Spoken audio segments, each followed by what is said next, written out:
중에서도 빛의 이중성을 먼저 볼 거예요. 빛의 이중성 먼저 보고 물질의 이중성 볼 겁니다. 자, 그런데 우리가 이중성이라는 건 무슨 뜻이냐면 두 가지의 성질을 다 가지고 있다는 걸 뜻하지. 그렇죠? 누군가가 이중적이다라고 하는 것. 뭐 어떤 상황에서는 되게 착해 보이는데 어떤 상황에서는 되게 나빠 보이고 그런 걸 이중적이다라고 하잖아요. 그런 것처럼 빛이라고 하는 물질과 빛이라고 하는 친구와 물질이라고 하는 친구들은 항상 이중성을 띠고 있다라는 거예요. 그 이중성은 무엇이냐? 파동이라는 것과 입자라는 걸로 나눠볼 수 있습니다. 자, 우리가 계속 파동에 대해서 이야기를 했었죠. 파동이라는 건 사실 여러 가지가 있으나 간섭이 있고 회절 현상이 존재하면 얘는 파동입니다. 그렇잖아. 파동 두 개를 겹쳤을 때 간섭이 일어나면 파동이고요. 파동 하나를 쏴서 보냈을 때 회절이 일어나면 얘는 파동이죠. 그 다음에 입자라고 하는 건 질량을 가지고 있는 물질이야. 그렇기 때문에 여기저기로 속력을 가질 수 있어요. 어떤 질량 있는 물체가 이 물체와 충돌을 하면 얘는 입자라고 볼 수 있겠죠. 마찬가지로 산란이라고 하는, 즉 튕겼을 때 반사에서 나가버리는 그런 현상을 갖게 되면 얘는 입자라고 볼 수 있는 거겠죠. 그래서 파동과 입자를 흔히 이러한 성질로 구분을 합니다. 무슨 말인지 알겠어? 근데 우리가 줄곧 파동, 즉 빛은 전자기파라고 했지. 전자기파라는 건 곧 파동이 아니야. 파동이죠. 빛이 파동이라는 건 우리가 익히 들어서 알고 있어. 그치? 근데 뭐도 갖고 있다는 거야? 입자의 성질을 갖고도 있다는 거야. 그 다음에 이따가 이야기할 거지만 물질의 이중성도 있다고 그랬죠. 물질이라는 건 아까 질량이 있는 걸로 이해할 수 있다고 그랬지. 물질이라는 건 애초에 우리가 생각했을 때 전부 입자라고 생각을 해왔어요. 근데 얘도 마찬가지로 이중성이 있다? 그 얘기는 무슨 성질도 갖고 있다는 거야? 파동의 성질을 갖고 있다라는 겁니다. 이 핵심이야. 그래서 대표적으로 빛의 입자성에 대해서 이야기할 거고요. 물질의 경우 반대로 물질의 파동성에 대해서 이야기할 거야.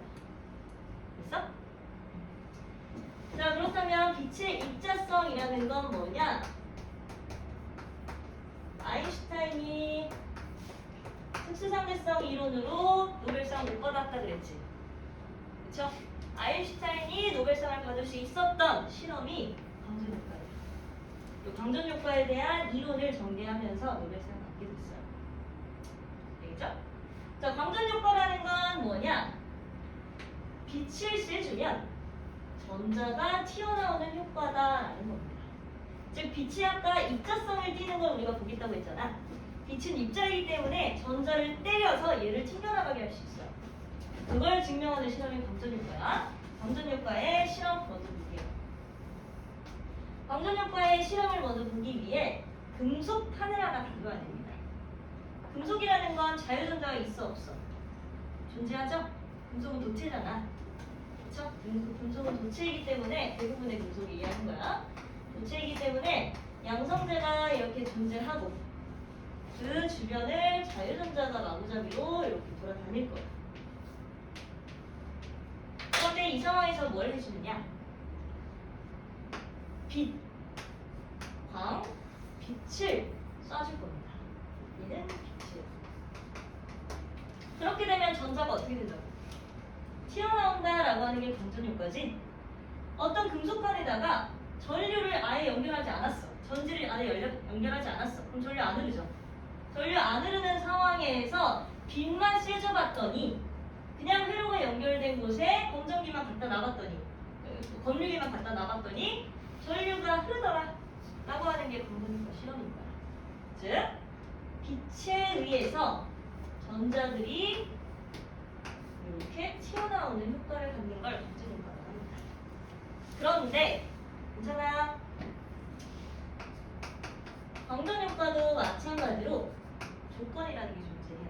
첫 번째 조건. 자, 빛은 입자의 성질을 갖고도 있지만 파동의 성질도 갖고 있다고 그랬죠.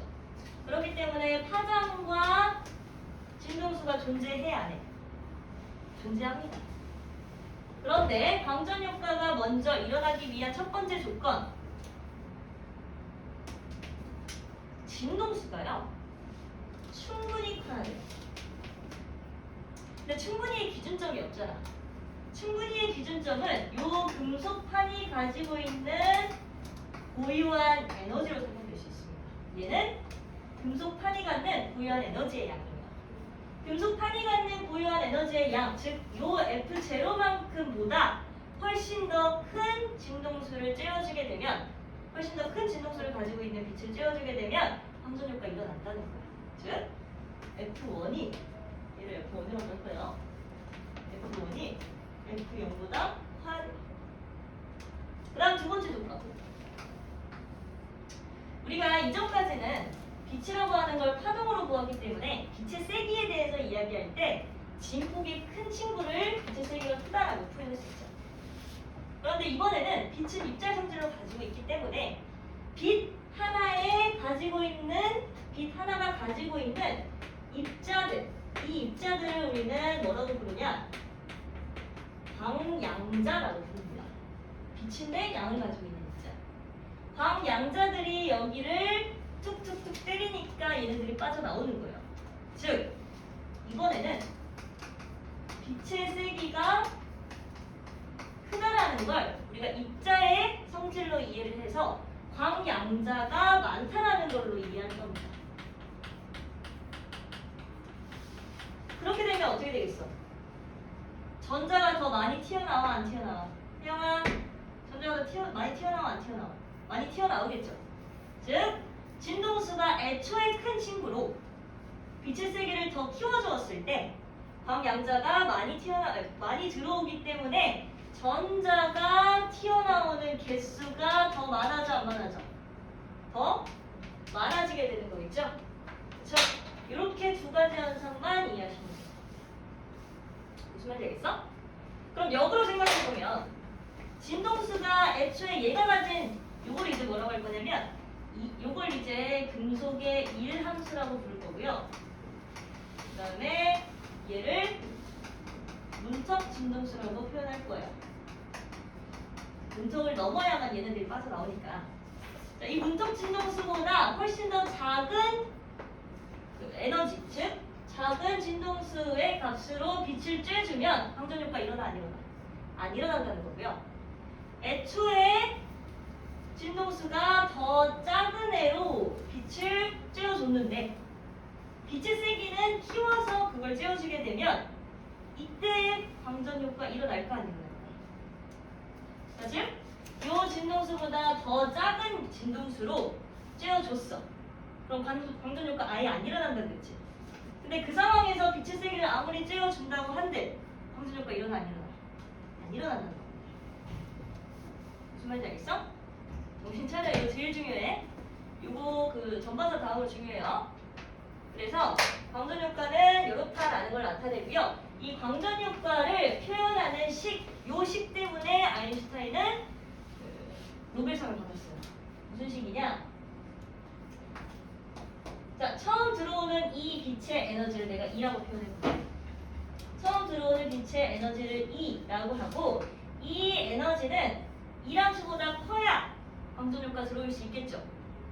그렇죠? 그래서 요 E함수에다가 뭐를 더해준 값이랑 똑같냐면 얘가 튀어나오면서 생긴 운동 에너지 값을 더해준 값으로 표현될 수 있어요. 즉, 요 식 때문에 아인슈타인은 노벨상을 받을 수 있었습니다. 그러니까 무슨 뜻이야? 일단 기본적으로 이 함수보다 더 높아야 돼, 안 높아야 돼? 더 높아야겠죠? 얘가 더 붙었잖아. 더 높아야만 전자가 튀어나올 수 있다라는 걸 뜻하는 거고, 이 일함수를 충분히 만족시키고 나면 그 남은 에너지는 얘의 운동 에너지로 전달된다는 거예요. 즉, 10줄만큼의 빛을 내가 쬐어줬어. 그러면 7줄만큼이 얘 일함수라고 하자. 그럼 나머지 3줄은 어디가 있다는 거야? 요 최대 운동 에너지에 들어가 있다는 거예요. 그래서 요 식을 여러분들 꼭 기억하셔야 됩니다. 됐어? 이게 방정효과예요. 영아, 정신 차려. 됐죠? 자, 이 광전 효과를 이용하는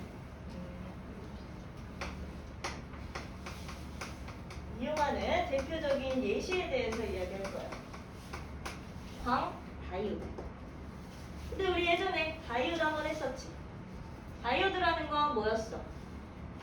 뭐랑 뭐를 겹쳐서 만든 거였어? P형 반도체랑 N형 반도체를 접합시켜서 만든 걸 광다이오드라고 했었죠? 광다이오드는 오늘 처음 나온 기능이야. 근데 너네가 지난번에 다이오드를 하면서 만나보았던 다이오드의 종류는 발광 다이오드였어요. 그런데 두 가지는 엄연히 다른 겁니다. 먼저 광다이오드에 대해서 이야기할게요.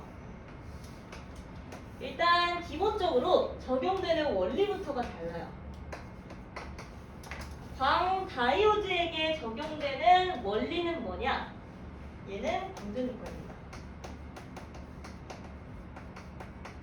그러나 발광다이오드에서 볼 수 있는, 발광다이오드를 통해 알 수 있는 원리는 띠틈에 해당하는 에너지만큼만 낼 수 있는 그런 장치를 발광다이오드입니다. 됐어? 자, 광다이오드의 원리부터 볼게요. 자, 광다이오드라는 건 광전효과의 원리를 따른다 그랬어. 그렇기 때문에 빛을 먼저 쬐어줘야 합니다. 빛을 쬐어주게 되면 P형 반도체와 N형 반도체 중에 전자를 가지고 있는 건 누구야? 전자를 더 많이 가지고 있는 건 N형 반도체죠?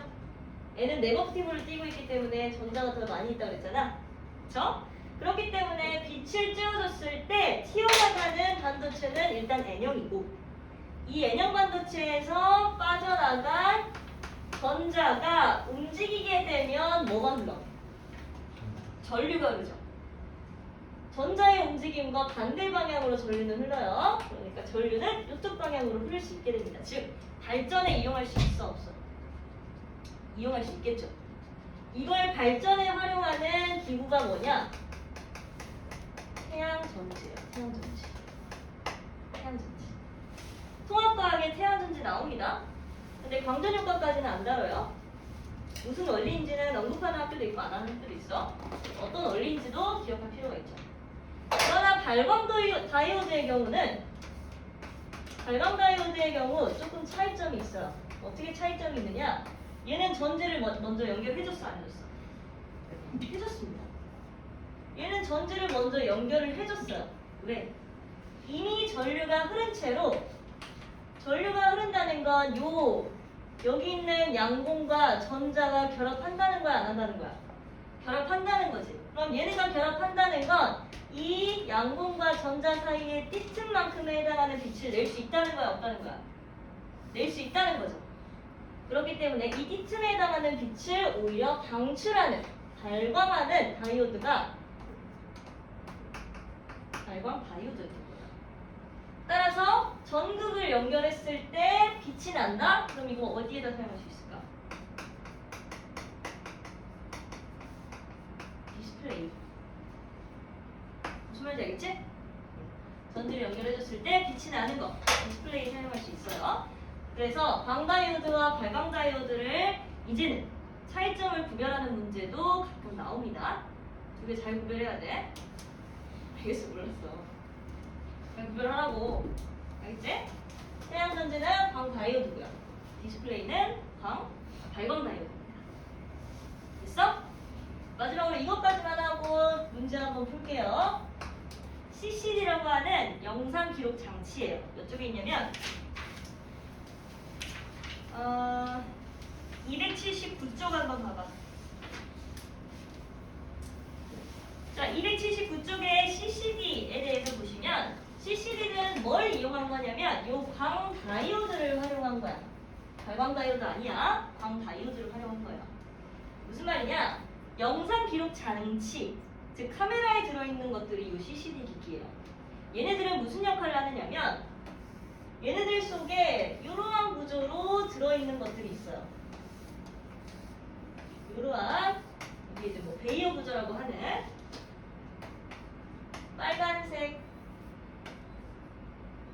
빨간색과 초록색, 그 다음에 같이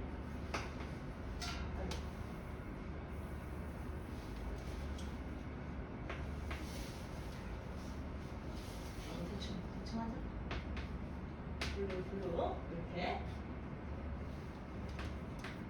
CCD 속에는 빨간색을 기록하는 장치, 초록색을 기록하는 장치, 괜찮아. 그 다음에 파란색을 기록하는 장치, 이러한 다음 다이오드들이 이 안에 수십 수백 개 들어있는 베이어 구조를 CCD 안에다가 집어넣습니다. 그렇게 되면 그러니까 영상이라는 건 무슨 뜻이야? 밖에 보이는 사물을 그대로 기록하는 걸 뜻하는 거잖아. 그럼 밖에서 보여지는 이 빛을 그대로 인식해서 색으로 표현해내면 영상 기록 장치로 쓸 수 있겠죠. 즉 빨간색은 요 빨간색 빛에 가서 튀어나올 수 있게 해요. 그럼 여기에 전류가 흐르잖아. 그 다음에 초록색 빛은 초록색 빛에 가서 튀어나올 수 있게 해요. 그럼 여기에 전류가 흐르잖아. 이런 식으로 밖에서 보여지는 이 빛들을 여기 광 다이오드 각각에 추가시켜서 빛들을 추가시켜서 전자가 흐르게, 즉 전류가 흐르게 만들면 이 CCD를 만들 수 있고, 이 CCD는 결국 뭘 이용한 거야? 방전 효과를 이용한 거다라는 게 결론입니다. 무슨 말인지 알겠어? 무슨 말인지 알겠어? 근데 우리 이것까지 정리합시다. RGB 중에 가장 에너지가 많은 건 누구야? RGB 중에 R 뭐? G B 중에. 그럼 이렇게 해볼까? 파장이 제일 짧은 건 누구야? 아 무서워? 파장이 제일 짧은 건 누구야? 빨? 자, 파장이 짧다는 게 무슨 뜻이냐면 파장 요 길이가 짧다는 거예요. 요 길이가 짧게 이렇게 된다는 거고, 그 다음에 파장이 길다는 건 이렇게 된다는 거야. 그럼 파장이 길면 같은 시간 동안 기록된 진동수는 어떻게 될까? 작아지겠죠. 얘도 마찬가지로 같은 시간이라고 한다면 파장이 짧으면 같은 시간 동안 기록된 진동수는 짧아질까 커질까? 커지겠죠? 두 개는 완벽하게 반비례 관계입니다. 얘랑 얘 중에 빨간색은 누구야? 빨간색은 누구야? 빨간색은 얘예요. 그때 내가 무지개 설명했었잖아. 무지개라고 하는 건 태양빛이 요 물분자에 굴절되어서 나오는 현상이었어. 근데 굴절은 누가 더 잘한다고? 파장이 짧은, 즉 진동수가 더 큰 친구가 굴절을 더 잘해요. 그렇기 때문에 파란빛은 이렇게 에너지가 굉장히 큰 빛이 가장 아래에 위치하게 되는 거고, 그 다음에 에너지가 상대적으로 작은 이렇게 이어지는 진동수가 작은 이 친구가 맨 위에 있게 되는 거야. 그래서 빨주노초 파남부로 이어지는 거야. 그렇기 때문에 RGB 중에 진동수로 이야기했을 때 가장 큰 건 누구? 블루. 파란색이죠? 진동수로 이야기했을 때 가장 큰 건 파란색이고, 진동수로 이야기했을 때 가장 작은 건 레드예요. 그 얘기는 에너지가 누가 더 크다는 거야? B가 훨씬 크다는 거예요. 무슨 말인지 알겠지? 이제는 좀 정리할 수 있어야 돼. 자, 진동수가 그러면 가장 커. 그러면 요 이람수보다 훨씬 큰 에너지를 가질 수 있는 가장 가능성이 큰 친구는 누구겠어? 블루겠죠. 그쵸? 블루의 경우 저 이람수보다 컸을 때 어떤 경우에서라도 방전효과 일어날 수 있어요. 반면에 레드의 경우는 잘 안 일어날 수 있겠지. 이걸 가지고 문제에 적용한 걸 한번 풀어볼 거예요. 여러분들 나눠줬던 14단어 문제 프린트를 4번 한번 펼쳐보세요.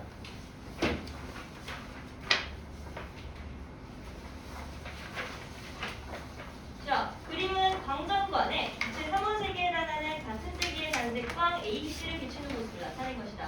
표는 금속판을 비춘 빛에 따라 측정된 전류의 세기를 나타낸 것이다. 먼저 아래 표 보시면 A와 B를 비췄을 때 전류 흘렀어요, 안 흘렀어요? 흘렀죠. 전류가 흐른다라는 건 무슨 뜻이야? 광전효과가 일어났다는 걸 의미하는 거지. 그러려면 진동수가 충분히 큰 빛이 지금 여기 들어있다라는 소리예요. 마찬가지로 B와 C에서 전류 흘렀어, 안 흘렀어? 흘렀죠. A와 B, B와 C에서는 각각 전류가 흐를 수 있어. 근데 A와 C 어때? 전류 흘렀어, 안 흘렀어? 안 흘렀죠. 자, A, B, C는 무조건 요 RGB 중에 하나일 거야. 근데 이제 A와 C부터 먼저 볼게요. A와 C를 금속판에 비췄을 때 전류의 세기가 0이라는 건 지금 광전 효과가 일어났다는 거야, 안 일어났다는 거야? 안 일어났다는 걸 뜻하는 거지. 그러면 금속판이 가지고 있는 요 이란수보다 지금 진동수가 어떻다는 거야? 훨씬 작다는 걸 뜻하는 거지. 진동수보다 작으니까 무턱을 넘어서지 못하는 거잖아. 진동수가 지금 A와 C는 금속판의 이란수보다 작다는 거야.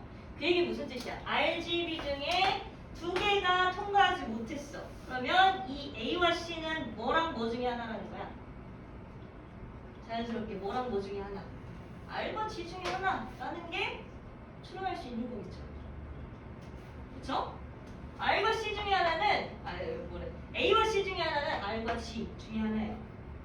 그러면 A와 B, B와 C에서 전류의 세기가 전류가 흘렀다라는 건 뭐 때문에 흘렀다라는 거야? A, B, C 중에 뭐 때문에 지금 흘렀다라는 걸 알 수 있어 이제.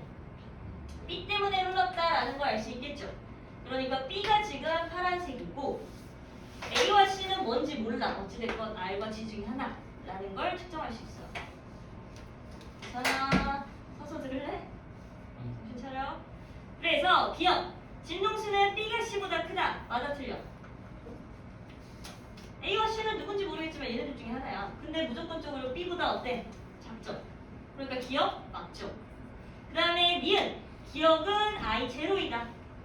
자, A랑 C는 애초에 이 문턱 진동수를 넘을 수 있었어? 없었어? 없었어요. 그러면 하나만 가지고 아무리 비춰본들 방전효과 일어나 안 일어나? 안 일어나겠죠? 심지어 그린색이었어도 일어나지 않습니다. 따라서 전류 흘러 안 흘러? 안 흐릅니다. 니은 틀렸고요. 다음 디귿. 흰 종이에 A와 C를 함께 비추면 무슨 색으로 보일까? 빨간색이랑 초록색을 노란색이죠. 빨간색이랑 초록색을 합치면 노란색이고요. 빨간색이랑 파란색을 합쳐야 자홍색이 되죠. 그래서 자홍색이다. 맞아 틀려? 틀렸죠? 디귿은 틀린 거예요. 답은 1번. 됐어? 광전효과 이렇게 푸는 거야. 광전효과 제일 많이 나와요. 그러니까 이렇게 푸는 겁니다.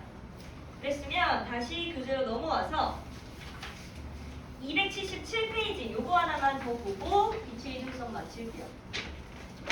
자, 빛의 이중성 277쪽에 맨 아래 들여다보기 보시면 2000년간의 논쟁, 빛은 파동인가 입자인가 라고 되어있지. 우리가 지금에 와서야 빛은 파동이자 입자다 라는 걸 이해할 수 있고 설명할 수 있어요. 그러나 옛날 사람들은 이걸 도저히 이해를 못했어. 그래서 빛은 파동이다 라고 설명한 과학자 여러 명 있죠. 빛은 입자다 라고 설명한 과학자 여러 명 있지. 이 사람들은 두 개를 다 합쳐서 생각하지 못했어. 그치? 무슨 말인지 알겠지? 그러나 둘 다 맞아 틀려. 둘 다 맞죠? 파동도 맞고 입자도 맞다 라는 게 이제는 입증이 된 거야. 그래서 빛은 입자이자 파동입니다. 요거 이 사람들이 이야기했던 내용들 좀 보시면 웃겨요. 우리야 지금 알고 있는 건데 이 사람들은 몰랐잖아. 서로 맞다고 주장하는 거야. 막 투름도 하고 그래요. 서로 까내리기도 하고 그래요. 한번 찾아보려면 찾아봐요.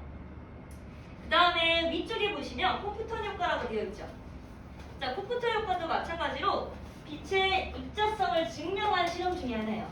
그 중에서도 아까 광전 효과는 빛의 입자성을 제대로 증명했지. 근데 이번에 이야기할 코프턴 효과는 빛은 파동이자 입자다 라고 하는 걸 다 이야기할 수 있는 실험이 됩니다. 마찬가지로 콤프턴이라는 사람이 이야기했어요. 자, 콤프턴 효과는 뭐냐면요. 이러한 금속판에다가 엑스레이를 비춰봤대. 그런데 우리 엑스레이는 전자기파야 아니야? 전자기파죠? 전자기파이기 때문에 파동, 즉 파장과 진동수를 갖고 있어 없어? 갖고 있습니다. 그리고 이 엑스레이의 에너지는 하F라는 공식으로 설명돼요. 이걸 다시 붙여보면 이렇게도 표현할 수 있겠죠? 즉 파장이 있는 이 엑스레이를 여기다가 비춰봤어. 그랬더니 금속판보다 더 큰 에너지를 지금 쬐어줬어. 그럼 광전 효과 일어나 안 일어나? 일어나죠. 일어나기 때문에 전자 튀어나오는 거 확인했어. 그런 다음 전자가 튀어나온 남은 엑스레이가 산란한 모습을 봤더니 무슨 일이 일어났느냐? 파장이 더 줄었다라는 현상이 발견된대요. 무슨 뜻이야?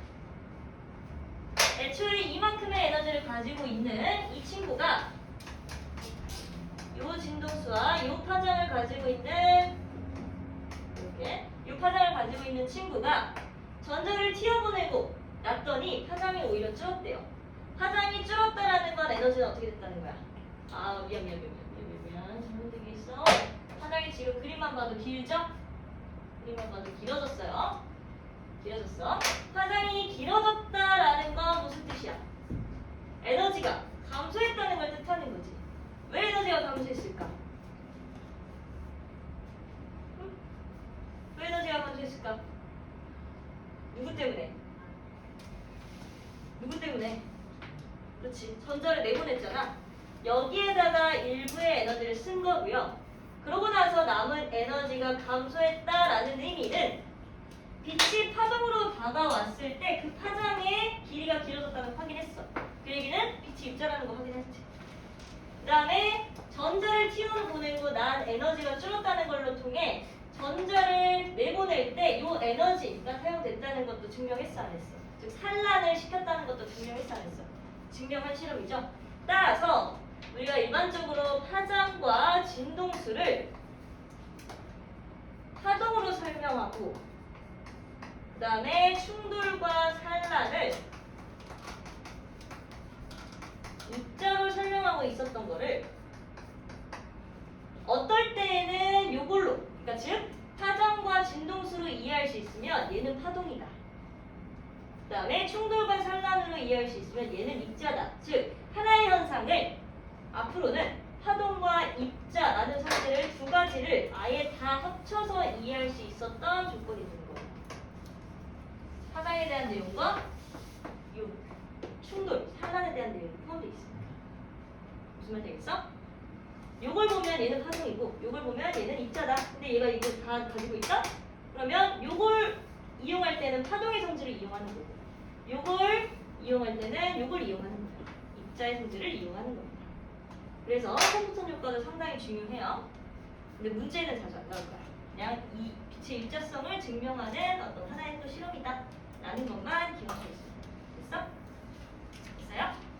여기까지가 빛의 이중성입니다. 그러면 280쪽으로 넘어와서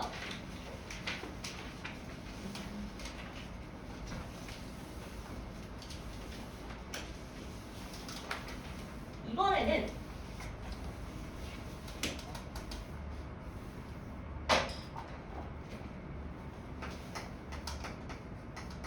입자인 줄만 알았던 물질의 이중성을 확인하는 거예요. 즉 절대 파동이라고 생각할 수 없었던 물질도 파동의 성질을 가지고 있다라는 게 물질의 파동성입니다. 됐어? 자, 우리가 일반적으로 아까 파동이라고 하는 건 뭐로 설명할 수 있다고 그랬어? 파장과 진동수에 대한 개념으로 설명할 수 있다고 그랬죠. 그렇죠? 일반적으로 우리가 파동을 이야기할 때에는 파장이 있으면 파동이다 라고 이해해요. 그렇잖아. 파장이 있으면 당연히 파동이겠죠. 그 다음에 일반적으로 우리가 입자를 이해할 때에는요. 뭘 가지고 있으면 입자로 이해할 수 있을까요? 그쵸? 질량이 있으면 입자라고 이해할 수 있어요. 그 다음에 이 질량이 일정한 속도를 가지게 되면 입자만 볼 수 있겠죠. 즉 MV 이거 다시 말해 뭐니? 질량과 속도가 곱해지면 뭐야?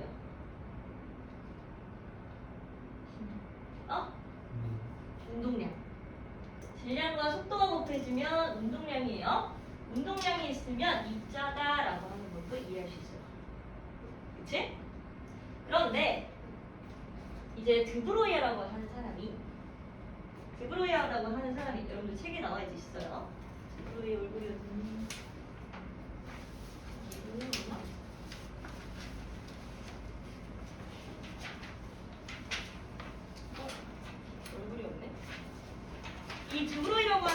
재밌는 게 부자였어요.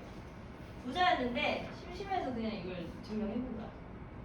증명해봤는데 너무 밑도 끝도 없잖아. 사실 물질이 파동을 가지고 있다는 거 이해할 수 있어요? 아직까지는 이해할 수 없죠. 너무 밑도 끝도 없어서 이걸 아인슈타인에게 보내요. 보내니까 아인슈타인이 너무 획기적인 방법이다, 너무 획기적인 생각이다 라고 이해를 하게 돼서 이 논문을 세상에 발표하게 됩니다. 결국 증명이 돼요. 자, 물질의 파동성, 즉 파동과 입자의 성질은 하나의 식으로 쓰여질 수 있다. 드브로이는 요 식만 적고 노벨상 받았어요. 파장은 운동량분의 H, 이거 여기에서 이야기한 플랑크 상수예요. 그리고 H, 요 H 그대로 쓰는 거야. 얘는 운동량분의 H이다. 그리고 이 운동량은 질량 곱하기 V, 속도의 곱으로 표현될 수 있다. 요 식만 적어서 노벨상 받습니다. 근데 간단하죠? 간단해요. 그런데 우리가 왜 일상생활에서 물질의 파동을 가지고 있다는 걸 이해할 수 없느냐? 자, 아까 파장이라고 하는 건 요 하나의 길이를 가리키는 거죠. 그렇죠? 그러나 우리가 일상생활에서 볼 수 있는, 즉 우리도 마찬가지야. 우리라고 하는 존재마저도 사실은 파동이래. 그렇지만 왜 우리가 파동성을 이해할 수 없느냐? 우리라고 하는 사람들은 미시세계에서는 속력이 굉장히 큰 친구로 이해한대요. 속력이 굉장히 크게 되면 파장은 오히려 어떻게 돼? 줄어들겠죠. 파장이 줄어든다라는 건 이 파장을 볼 수 있다는 거야, 없다는 거야? 볼 수 없다는 걸로 이해할 수 있겠죠. 따라서 일상생활의 사람들은 속력이 너무도 크기 때문에 파장이 거의 없는 걸로 인식되어서 우리 물질, 입자의 성질밖에 못 띄는 것처럼 느껴져요. 그러나 굉장히 작은 미시세계에서는, 즉 전자의 단위까지 내려가게 되면 속력이 점점 줄게 되면 파장을 볼 수 있게 되기 때문에 전자를 가지고 파동성을 증명하는 실험이 많이 나옵니다. 그 대표적인 게 이 아래 280쪽의 물질 파일 확인. 첫 번째 실험, 데이비슨 건머 실험 보여요?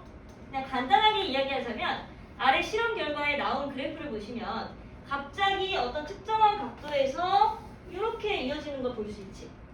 그 말이 무슨 뜻이냐면 이 특정한 각도에서 전자들이 많이 모여있다는 뜻이야. 근데 입자를 가지고 이 실험을 설명하려면 입자의 경우 마구잡이로 산란하잖아. 그렇기 때문에 설명이 안 돼요. 근데 왜 특정한 각도에서 이렇게 많은 전자들이 모여있을 수 있게 되느냐?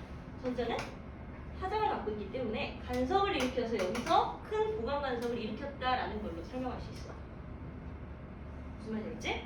그다음 바로 아래 있는 전자의 회절 실험. 이 톰슨이라고 하는 사람은 예전에 우리가 원자 모형에서 혹시 읽어봤는지 모르겠지만 원자 모형을 이야기할 때 음극선 실험 이야기했던 거 기억나요? 전자를 확인했던 실험. 그 음극선 실험을 확인했던 그 톰슨의 아들입니다. 그 사람이 전자회절 실험을 어떻게 했냐면 X선이라고 하는 거 우리 파동이라는 거 알고 있지?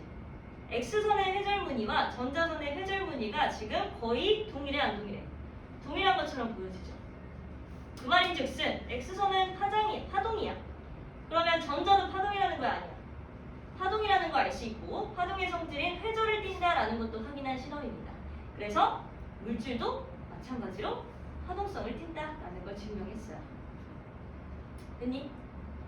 이걸 가지고 우리가 문제로 어떤 것들을 많이 만나냐면 오른쪽에 281쪽에 보시면 전자현미경의 종류라고 보여요? 전자현미경의 종류 보여? 보이니? 자, 전자라고 하는 건 속도가 굉장히 작기 때문에 아까 파장이 길어져서 우리가 파동인 걸 확인할 수 있다고 그랬지. 그런데 전자현미경의 경우는요, 즉 전자를 가지고 현미경처럼 사용하는 것들이야. 전자현미경은 일단 기본적으로 물질의 파동성을 이용한 거예요. 전자현미경은 어떤 식으로 발생이 되냐면 어떤 특정한 빛을 쬐어줬어. 우리가 일단 기본적으로 현미경이라고 하는 건 원래는 어떻게 썼어? 광학현미경이라고 해서 빛을 쏴서 그 빛이 반사하고 굴절하고 하면서 다시 우리 눈으로 들어오는 걸 통해 미세한 동식물들을 봤어요. 미생물들 봤어요. 그런데 이번에는 전자를 가지고 현미경을 쓰겠다라는 겁니다. 전자의 그것도 파동성을 이용해서. 그 말이 즉슨 일단 빛을 쬐어줘. 전자를 쬐어줘. 전자의 파동이야 지금. 전자를 쬐어주면 어떤 물체를 우리가 다시 보려면 얘를 다시 이 전자들이 다시 우리 눈으로 들어오는 걸 확인해야 되는 거잖아. 그렇죠? 만약에 이 전자 파동이 파장이 굉장히 긴 친구들로 파동을 쬐게 되면 파장이 길어지면 회절은 잘 일어난다 그랬니? 안 일어난다 그랬니? 잘 일어난다 그랬죠. 회절은 잘 일어나기 때문에 얘를 그냥 피해서 막 회절해버려요. 즉 우리 눈으로 다시 돌아오지 않는다는 소리야. 무슨 말이겠어? 그럼 우리 눈으로 다시 얘를 되돌려 보내려면 오히려 파장을 어떻게 해야 될까? 더 짧게 내보내서 얘가 튕겨지게끔 만들어야겠죠? 명이 그랬는데 얘가 튕겨지게끔 만들어야겠죠? 그쵸? 그렇기 때문에 파장이 짧은 친구들을 이용해서 얘가 산란할 수 있게, 즉 우리 눈으로 다시 들어올 수 있게 만든 걸 전자 현미경의 원리로 써요. 그래서 아래 표 보시면 전자현미경의 종류라고 해서 두 가지가 나와 있죠. TEM, TEM, TEM이라고 하는 것과 SEM, SEM이라고 하는 게 있는데 이 두 가지의 종류는 꼭 구별해 주셔야 되니까 지금부터 밑줄 칠 거예요. 형광펜 드시고.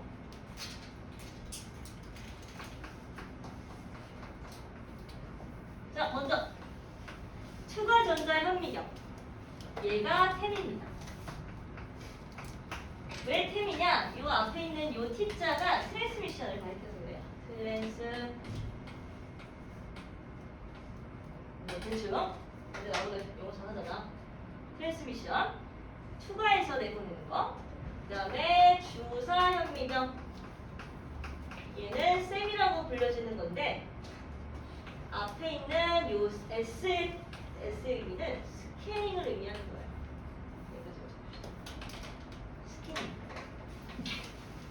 됐어? 자, 먼저 추가 전자 현미경은요. 일단 이 전자가 투과를 한 뒤에 되돌아와야 되기 때문에 얘는 시료가 어떻게 돼야 될까? 두꺼우면 될까 안 될까? 안 되겠죠. 투과해야 됩니다. 투과했다가 다시 돌아와야 되기 때문에 두꺼우면 안 돼요. 얇은 시료를 써야 된대요. 얇은 시료 있으면 얇아야 한 배너가 밑줄 치던지. 그 다음에 아까 전자가 다시 튀어나오는 걸, 즉 산란을 경험하게 하려면 파장이 굉장히 짧아져야 된다고 그랬어. 파장이 짧아져야 된다는 의미는 속도가 어때져야 된다는 걸 뜻해. 더, 그렇지. 높아져야 된다. 더 빠른 속도로 다가와야 된다라는 걸 뜻하죠. 그렇기 때문에 일단 투과 시료는 주사 전자 현미경과 마찬가지겠지만 더 고속의 전자를 쬐줘야 돼요. 왜냐면 추가해서 다시 다가와야 되기 때문에 고속의 전자를 쓰는 거야. 무슨 말이겠지? 그 다음에 얘는요. 이거는 얘는 애초에 추가를 했다가 다가오는 거잖아. 그러니까 스크린에다가 한 평면밖에 그리질 못해요. 그래서 2차원 단면이 그려지는 거고 얘보다 사실 배율이 한 10배가량 높습니다. 그래서 얘는 2차원 단면인 걸 확인할 수 있다라는 것도 중요해요. 초과를 해서 스크린에 그냥 매치기 해야 되기 때문에. 됐어? 그래서 아래 구조 한번 보시면 전자총이 있고 자기네들 조금 이따 설명할게요. 시료가 있어. 근데 추가전자 현미경은 쭉 아래에 감지기라고 있지? 요 감지기에다가 이 시료가 추가한 상을 매치게 하는 거야. 무슨 말이겠어? 그런 식으로 이용하는 게 추가전자 현미경. 그 다음에 주사전자 현미경. 얘는요. 스캐닝을 한다 그랬어. 이게 무슨 뜻이냐면 이 생물의 첫 번째 단면을 내보낼 수 있고 그 다음에 더 안으로 들어가서 여기서 빠져나오는 단면도 내보낼 수 있다는 거야. 그럼 얘는 2차원 단면보다는 훨씬 더 입체적인 걸 그려낼 수 있겠죠. 그쵸? 그렇기 때문에 얘네들은 3차원 단면을 그릴 수 있어요.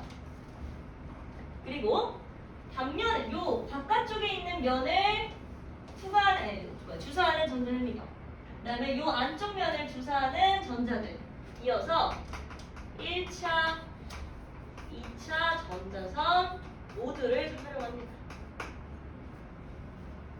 이 두 개를 조합해서 3차원으로 보여주는 거지. 그 다음에 마지막으로 아까 투과의 경우가 배율이 한 10배가량 더 좋다 그랬지? 배율이 10배가량 투과가 더 좋다라는 것만 좀 밑줄 쳐 놓으세요.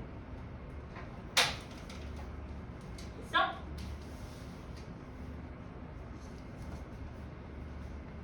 (2차원) 데이터로 입체 영상을 얻는다. 즉 2차원적인 데이터로 입체적인 걸 그린다. 3차원 단면을 결국 낸다는 거야. 보면 되겠죠?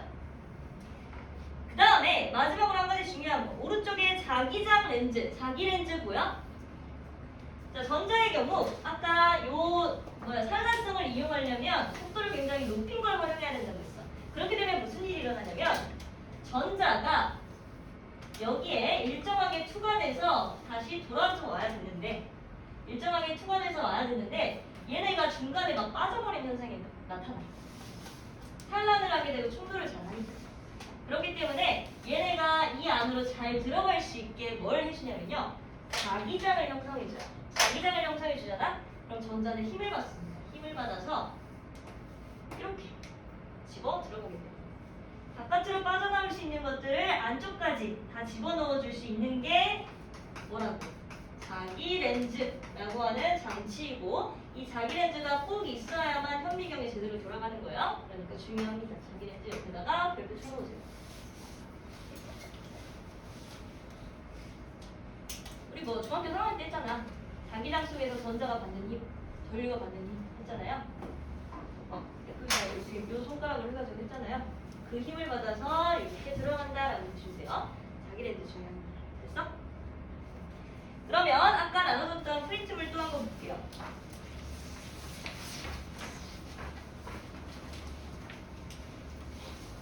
자, 9번 문제 한번 보세요. 자, 9번 문제 보시면 물질파의 파장을 속력에 따라 나타낸 것이다. 무슨 말이냐? 물질파라는 건 아까 물질의 파동성, 이것 자체를 그냥 물질파라고 불러요. 물질이 가지고 있는 파동. 그거를 파장과 속력 그래프로 A, B, C 이렇게 나타낸대요. 자, 이 그래프 한번 해석해 봅시다. 과연 이 그래프가 의미하는 게 뭘까?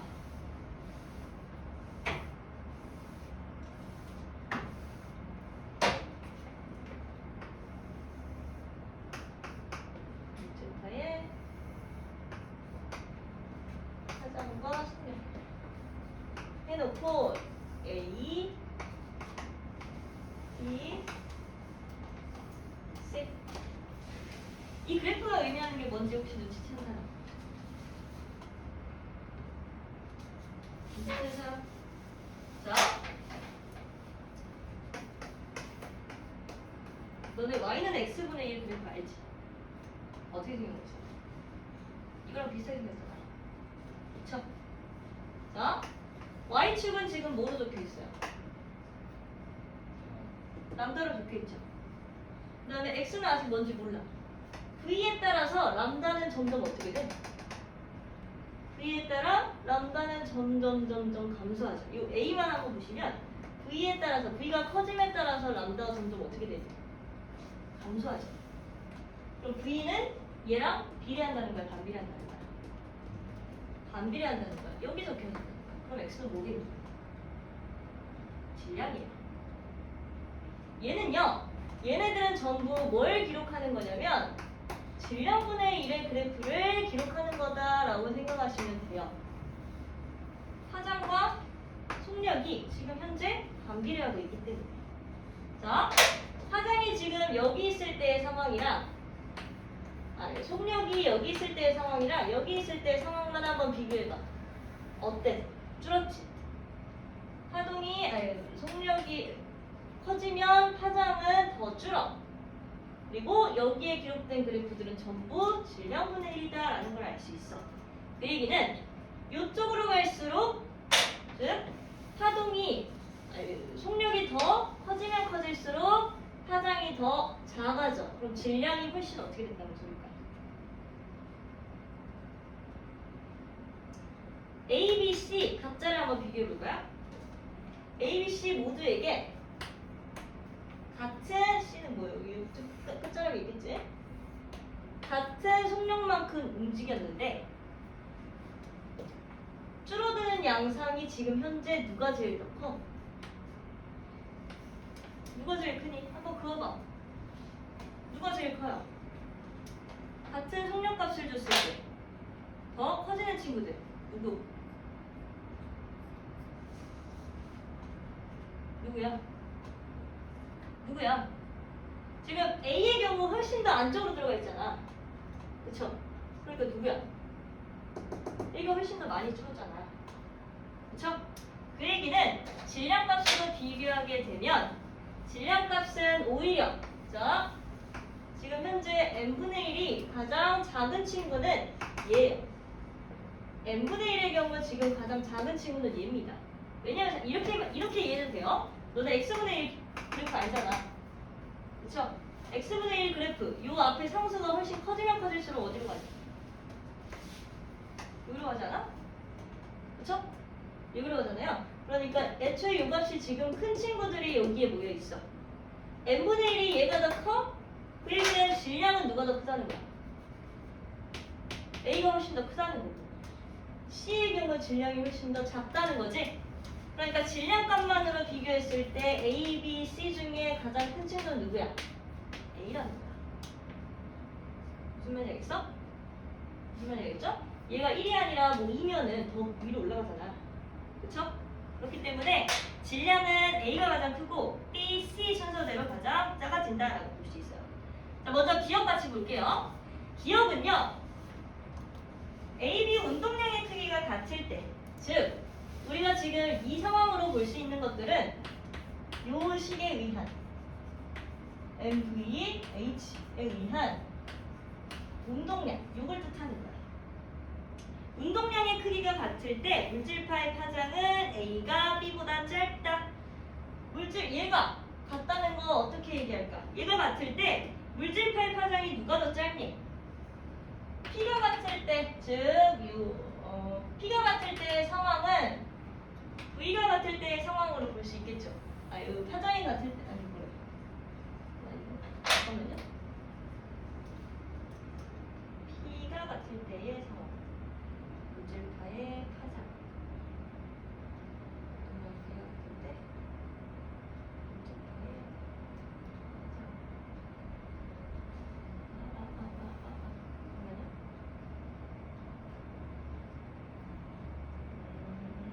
파장. 여기를 그리는 게 아니라 이거 조금 이따 할 거니까 이거부터 할게요.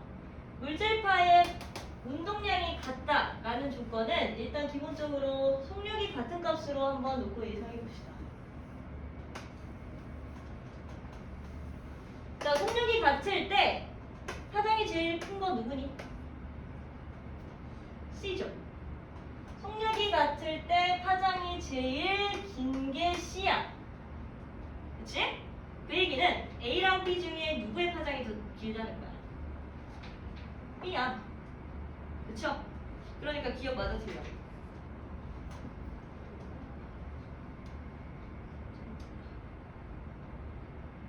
미안.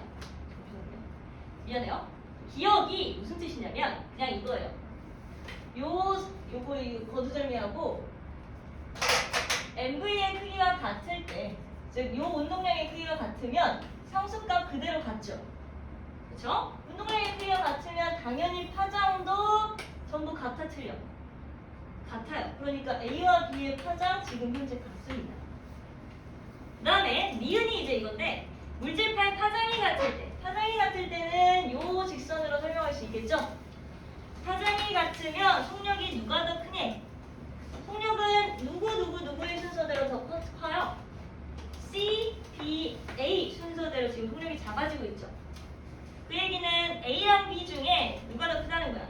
C가 더 크다는 거야. 그러니까 A가 C보다 작다. 맞아, 틀려? 맞죠? A가 C보다 작다. C가 제일 크니까. 그쵸? 마지막으로 디귿. 질량은 아까 어떻게 이해할 수 있었어? 얘네들의 그래프 모양을 가지고 이해할 수 있었죠. 질량의 경우 아까 누가 더 크다 그랬니? A가 가장 크니까 안쪽으로 들어가 있고, 이거 질량이 가장 작은 이 친구는 위로 밀려난 거잖아. 그쵸? 그러니까 질량은 누가 더 크다고 볼 수 있어? C가 훨씬 더 크다 라고 볼 수 있으니까 B가 C보다 작다. 맞아, 틀려? 맞죠? 아니? B가 C보다 커야 되겠죠? A, B, C 순서대로 지금 질량이 커지는 거잖아. A, B, C 순서대로 지금 질량이 크다는 걸 나타냈잖아. 그죠? 그러니까 B가 C보다 작다. 아니죠? 그죠? 디귿 틀렸어요. 무슨 얘기가 있어?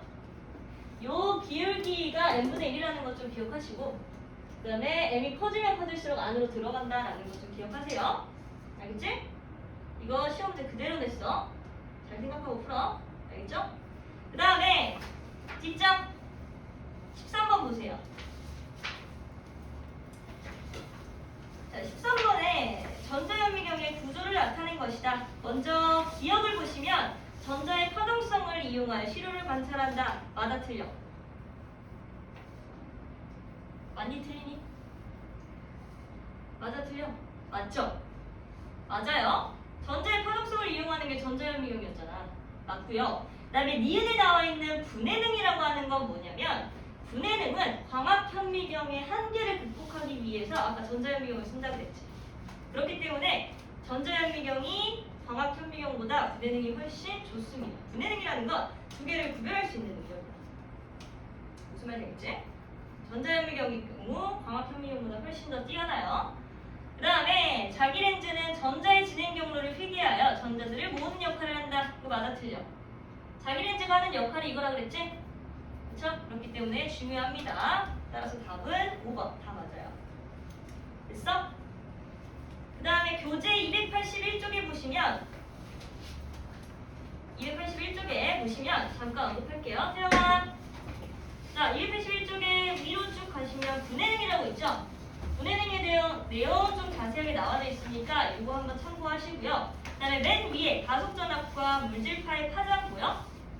이거 그냥 우리가 알고 있는 운동 에너지에 대한 정의랑 그 다음에 여기에서 이야기했던 파장과 운동량과의 관계, 이걸 그대로 그냥 정리해서 나온 식이 이렇게 된다는 거예요.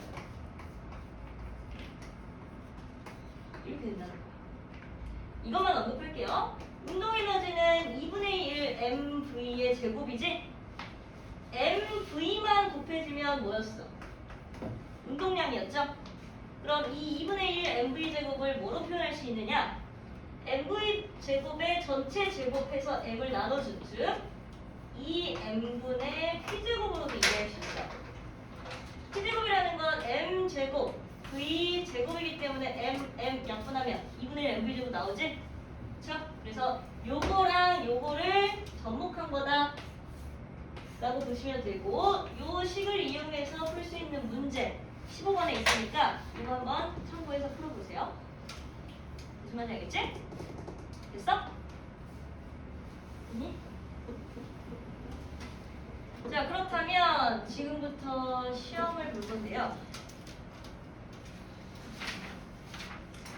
일단은 오늘이 마지막이니까 다음 주 내로 내가 이거 국가물질 이중성 좀 어려운 문제들만 풀어가지고 올려줄게요.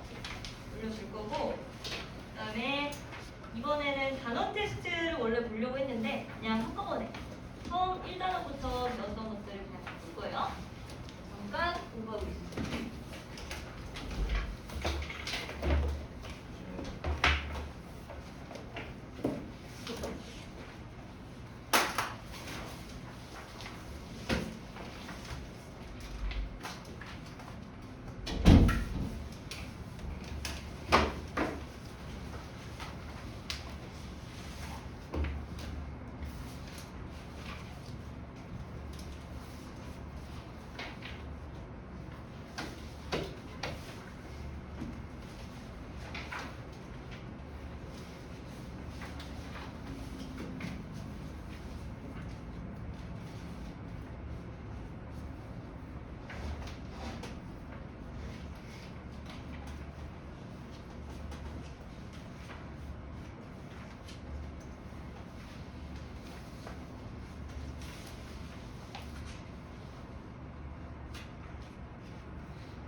위치 시간 그래프이죠?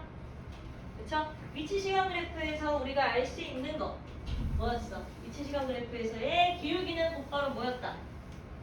속력이다 라는 거 기억하세요. 속력. 그러나 우리 방향까지도 이야기했기 때문에 속도도 중요합니다. 즉 방향 고려하라는 거야. 그 다음에 2번 문제 보시면요. 마찰이 없는 수평면 위에 놓인 질량이 2kg의 물체에 지금 힘을 주고 있어요. 그러면 뭐부터 구해야 되는 게 첫 번째일까? 옆에 오른쪽에 그래프 보니까 속력 시간 그래프네? 그치? 속력 시간 그래프에서의 기울기는 가속도였죠. 가속도는 어떻게 구해? R자임을 질량으로 나눈 값으로 구하는 거죠. 기억하세요. 넘겨서 3번. 3번 문제는요. A 위에 사람 B가 가만히 서 있대. 심지어 뭐하고 있대? 정지해 있대요. A라고 하는 거 질량 있어 없어? 질량 있죠. B라고 하는 거 질량 있어 없어? 있죠. 그럼 A에도 중력이 작용하고 B에도 중력이 작용하겠네? 그런데 정지해 있다는 건 무슨 뜻일까? 여기까지. 자, 그 다음 4번. 이건 뭐 대표적인 운동량과 충격량 문제죠? 그 중에서도 운동량 보존 법칙으로 풀면 훨씬 쉬워요. 보존 법칙으로 한번 풀어보시고요. 넘겨서 5번 문제는 어떻게 푸는지만 언급해줄게요. 이건 운동량과 충격량을 이용해서 푸는 겁니다. 자, 충격량은 곧 운동량의 뭐였어? 변화량이었죠? 그렇죠? 그리고 충격량의 식 알고 계시죠? 충격량, 운동량의 식 알고 계시죠? 그게 같다고 놓고 풀면 된다는 거야. 구간 1에서 지금 충돌을 했고 구간 2에서 충돌을 했잖아. 근데 지금 준 게 뭐야? 얘가 받는 힘의 크기 뭐가 몇 배인지 주어졌고요. 얘가 얼마만큼의 시간 동안 충돌을 했는지 주어졌어요. 그럼 뭐 할 수 있어? 충격량 알 수 있어요. 그 충격량은 곧 뭐다? 운동량의 변화량이다. 운동량은 속력에 비례해 안 해? 비례하죠? 그래서 계산해 보시면 됩니다. 그 다음 6번. 얘는 뭘로 풀어야 될까? 너네 알고 있는 거. 역학적 에너지. 네, 그거 풀어서 정리하시면 됩니다. 넘겨서 7번 문제는 단열된 실린더와 고정된 금속판이 있어. 자, 단열된 실린더라는 건 열이 통한다는 거야, 안 통한다는 거야? 안 통한다는 거고요. 자, 고정된 금속판이라는 건 열이 통해, 안 통해? 통하긴 통해. 그런데 어느 지점까지 통하는 거야? 열평형이 되는 지점까지 통하는 거야. 그럼 뭐가 같아져? 온도가 같아진다라는 겁니다. 온도를 구할 수 있는 건 압력과 부피의 곱을 할 수 있겠죠. 그 다음에 8번 문제야 뭐 알고 있듯이 그냥 할 수 있고요. 그 니은에 보시면 질량수. 질량수는 뭐야? 요거입니다. 헬륨에서의 요거 전체 총 질량수 요걸 가리키는 거예요. 그다음에 넘겨서 9번. 9번이야 뭐 아까도 이야기했지? 기체의 에너지는 뭐에 비례한다? 진동수에 비례한다 라고 했어요. 주면 되겠죠? 그 다음에 10번이야 뭐 할 수 있겠고 넘겨줘서 할 수 있겠고 넘겨. 11번도 할 수 있어요. 12번만 보시면 12번은 무슨 내용이냐? 가성체에 대한 내용입니다. 가성체의 종류는 몇 가지? 세 가지. 강자성체, 상자성체, 반자성체 중에 A, B, C가 있다는 거예요. 그런데 강자성체와 상자성체는 외부 자기장의 어떤 방향으로? 같은 방향으로 자기화가 되고 반자성체만 어떤 방향으로? 반대 방향으로 자기화가 됩니다. 추가적으로 자성을 기억하는 건 누구밖에 없니? 그렇지, 강자성체밖에 없지? 자성을 기억한다는 건 무슨 뜻이야? 스위치를 열었을 때에도 자성의 성질을 띈다는 거야, 안 띈다는 거야? 띈다는 거예요. 고로 강자성체만 스위치를 열었을 때 성질을 띱니다. 그 다음